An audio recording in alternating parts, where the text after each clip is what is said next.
ప్రాచీన ఈజిప్టులో మొదటి ఫెరో రాజు ఆ రాజ్యాన్ని పాలిస్తుండేవాడు. అతని ప్రధాన గురువు ఇమ్హోటెప్ మృతుల స్థావరంలో ఉండేవాడు. ఫెరో రాజు భార్య అనక్సునామున్ ఫెరోకి తెలియకుండా ఇమ్హోటెప్ ఫనక్సునామున్ ప్రేమించుకునేవారు. ఒకరోజు ఫెరో రాజుకి తెలిసిపోతుంది. ఇద్దరూ కలిసి రాజుని చంపేస్తారు. రాజు అంగరక్షకులు ఇమ్హోటెప్ని చంపేస్తారని అనక్సునామున్ అతనిని పంపించేస్తుంది. తనను తిరిగి బ్రతికించాలని ఇమ్హోటెప్కి చెప్పి అనక్సునామున్ ఆత్మహత్య చేసుకుంటుంది. ఇమ్హోటెప్ అనక్సునామున్ శవాన్ని హమ్రప్రాకి తీసుకుని వెళ్లి నల్లని మృతుల గ్రంథంతో మంత్రాలు చదువుతుంటాడు.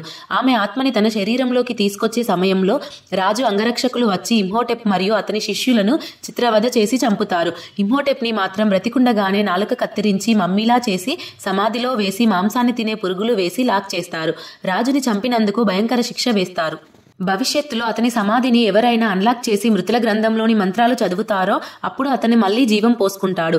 అప్పుడు తను ప్రేమించిన అనక్సునామున్ ఆయన శిష్యులను తిరిగి బ్రతికించుకొని విధ్వంసం సృష్టిస్తాడు. ఈ ఫుల్ మూవీని మీరు G5 లేదా అమెజాన్ ప్రైమ్ వీడియో OTTలో చూడవచ్చు.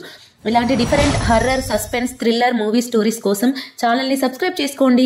ఇలాంటి వెరైటీ మూవీస్ని వాచ్ చేయండి. మీకు ఈ మూవీ నేమ్ తెలిస్తే కామెంట్ చేయండి. మిగిలిన స్టోరీ ఏంటో పార్ట్ 2లో చూడండి. 24 గంటల్లో సబ్స్క్రైబ్ చేసుకోండి. ఆటోమేటిక్గా పార్ట్ 2 లింక్ మీకు వచ్చేస్తుంది. ఇంకా డిఫరెంట్ మూవీస్తో మీ ముందుకు వస్తా. బాయ్.